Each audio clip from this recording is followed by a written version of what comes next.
इलाहाबाद की गलियों से निकलने वाले एक टांगे वाले का बेटा पहले उसी इलाहाबाद का सबसे बड़ा गैंगस्टर बनता है, फिर पॉलिटिक्स में आता है तो विधायक बनता है, उसके बाद एमपी यानी कि मेंबर ऑफ पार्लियामेंट बनकर संसद बन जाता है। लेकिन जब उसके अपराधों का घड़ा पूरी तरीके से भर जाता है तो धीरे धीरे सब कुछ खत्म होने लगता है। वो शख्स जिसका नाम अतीक अहमद था, कई सालों से मर्डर केस में जेल की 4 दीवारों के अंदर था, जिसने आज से 19 साल पहले यानी कि 2004 में एक बयान दिया था, अगर मैं मरूंगा तो या तो मेरा एनकाउंटर होगा यानी कि पुलिस मुझे मारेगी या कोई अपनी ही बिरादरी का सिरफिरा मुझे मारेगा, लेकिन आखिरकार मैं सड़क के किनारे पड़ा हुआ मिलूंगा। 2004 में अतीक अहमद द्वारा दिया गया ये बयान साकार होता हुआ तब नजर आया जब उमेश पाल हत्याकांड के सिलसिले में मेडिकल के लिए उन्हें और उनके भाई अशरफ को अस्पताल ले जाया जा रहा था। प्रयागराज में सरकारी अस्पताल में पहुंचने के बाद जीप से उतरकर करीब 10 कदम चलने के बाद ही मीडिया कर्मियों ने घेर लिया था। ये दोनों मीडिया के सवाल देते ही उससे पहले माइक और कैमरा पकड़ने वाले 3 मीडिया कर्मी अपने असली रूप में आ जाते हैं। मीडिया के बेस में छुपे हत्यारे अपनी ऑटोमेटिक पिस्टल निकालकर अतीक अहमद के सर पर फायर कर देते हैं। इसी दौरान उन्होंने और भी गोलियां चलाई और साथ ही अशरफ को भी मार गिराया और इसी तरह अपराध के एक बहुत बड़े नाम का खात्मा हो गया। इससे कुछ दिन पहले अतीक अहमद के बेटे को पुलिस ने इनकाउंटर में मार गिराया था। तभी से अतीक अहमद को ये डर सता रहा था कि उसका भी इनकाउंटर पुलिस वाले न कर दें। लेकिन इस बार पुलिस ने नहीं बल्कि पुलिस की मौजूदगी में 3 हत्यारों ने अतीक अहमद पर गोलियां चला दी और इसी तरह यूपी में अपराध और पुलिस के लाचारी का एक और एग्जाम्पल सेट किया। फिर पुलिस ने उन तीनों हत्यारों को उनकी पिस्टल के साथ तुरंत ही गिरफ्त में ले लिया। और आपको एक बात जानकर हैरानी होगी, अतीक अहमद को गोली लगने के बाद सड़क पर वो कुछ समय तक जिंदा तड़प रहा था और अस्पताल सामने था, लेकिन पुलिस वाले अतीक अहमद को छोड़कर हत्यारों को पकड़ने चले गए। अगर समय के रहते उसे अस्पताल के अंदर ले जाया जाता तो शायद बचने के चांसेस थे।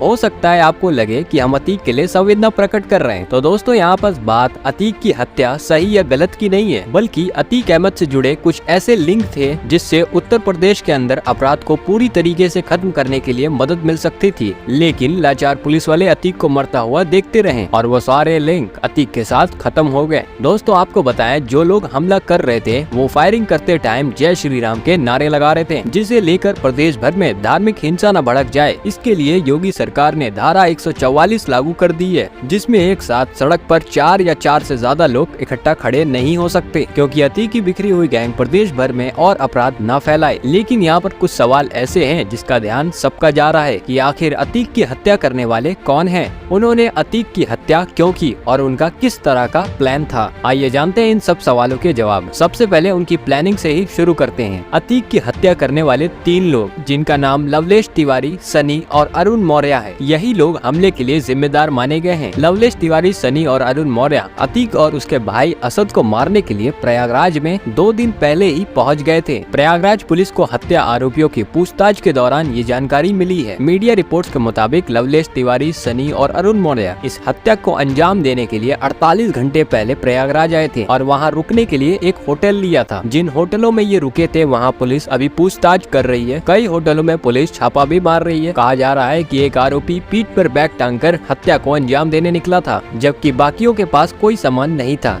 ऐसे में ये लगता है कि बाकियों का सामान हो सकता है होटल में ही हो और पुलिस को लगता है कि इनके बाकी सामान मिलने पर उनसे कुछ ऐसे सबूत मिल सकते हैं जिनसे बाकियों का पता चल सकता है और ये भी पता चल सकता है कि अशरफ की हत्या के पीछे मकसद क्या था और किसका हाथ था। पुलिस की कस्टडी में जाने के बाद इन तीनों हत्यारों से पुलिस लगातार पूछताछ कर रही है। पुलिस की पूछताछ के दौरान हत्यारों ने ये बताया है कि वो एक बड़े माफिया बनना चाहते थे और लोगों के बीच वो काफी फेमस होना चाहते हैं, इसलिए उन्होंने इस वारदात को अंजाम दिया है। ऐसे में उन हत्यारों का ये कहना है कि वो कई सालों से छोटी मोटी शूटिंग में काम करते थे, लेकिन उन्हें बहुत बड़ा गैंगस्टर बनना है, इसलिए उन्होंने अतीक को मारकर लोगों के बीच अपने नाम को पॉपुलराइज करने के लिए ये कांड किया और पकड़े गए। और आरोपी अपना सच छुपाते हैं पुलिस को गुमराह करने के लिए, जैसा कि आप लोग आमतौर पर फिल्मों में देखा होगा। पुलिस अभी फिलहाल इनके बयानों पर यकीन नहीं कर रही है। तीनों आरोपी प्रयागराज के बाहर के रहने वाले हैं। अभी तक की गई पूरी जाँच से ये बात तो क्लियर हो रही है, ये तीनों आरोपी अतीक की हत्या करने के लिए ही आए थे। जाते हैं। खैर, इन सब में सबसे ज्यादा चौंकाने वाली बात यह है कि आखिर पुलिस कस्टडी में कैसे किसी को कोई मार सकता है और पुलिस तमाशा देखने के अलावा और कुछ नहीं कर पाती। ऐसे में पुलिस की कस्टडी और सिक्योरिटी का क्या मतलब रह जाता है। अतीक अहमद पर 100 से ज्यादा केस और अशरफ पर 52 आपराधिक मुकदमे दर्ज हैं। ऐसे में पुलिस दोनों को एक ही हथकड़ी में बांध कर रखी थी। हत्या की इस वीडियो में एकदम साफ दिख रहा है कि पहले अतीक को गोली मारी जाती है, फिर इसके बाद अशरफ भी जमीन पर गिरता है और हत्यारे दोनों को भूंज डालते हैं। इसके बाद पुलिस की लापरवाही यहाँ तक देखी जा सकती है कि अतीक अपनी सुरक्षा को लेकर बार बार चिंता जाहिर कर रहा था, इसके बावजूद सावधानी नहीं बरती गई। इसके अलावा अतीक रुककर मीडिया से बात कर रहा था। आमतौर पर अंडर 12 कैदियों को पुलिस मीडिया से बात नहीं करने देती है। पुलिस की लापरवाही के कारण उत्तर प्रदेश की सरकार ने तुरंत एक्शन लेते हुए 17 पुलिस कर्मियों को सस्पेंड कर दिया है। लेकिन इस सस्पेंशन से क्या उत्तर प्रदेश में लचर पुलिस व्यवस्था का रिकॉर्ड बदला जा सकता है? जी हाँ दोस्तों, ये पहली बार नहीं है कि कोई पुलिस कस्टडी में रहकर किसी की हत्या हो जाए। उत्तर प्रदेश में 2017 से लेकर 2022 में पुलिस कस्टडी में रहकर 41 लोगों की मौत हो चुकी है। लोकसभा में गृह मंत्रालय की तरफ से दी गई जानकारी के मुताबिक 2017 में 10, 2018 में 12, 2019 में 3, 2020 में 8 और 2021 में 8 केसेस देखने को मिले हैं जिनकी पुलिस कस्टडी में रहकर मौत हुई है।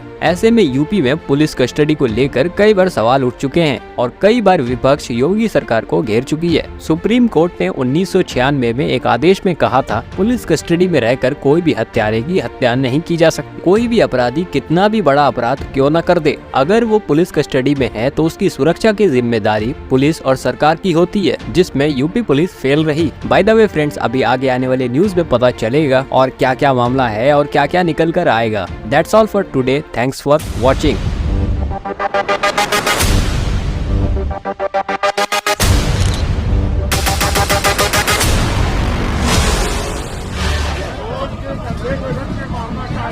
वो समाजवादी पार्टी के द्वारा पोषित माफिया है और उसकी कमर को तोड़ने का काम हमारी सरकार ने किया है।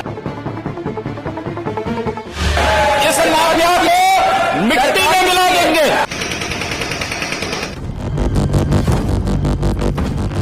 हर पार्टियों का समर्थन, कुछ पार्टियों में तो सीधा उसका मेंबर हुआ और जिस पार्टी का मेंबर नहीं था उनके नेता इसके सहयोगी थे।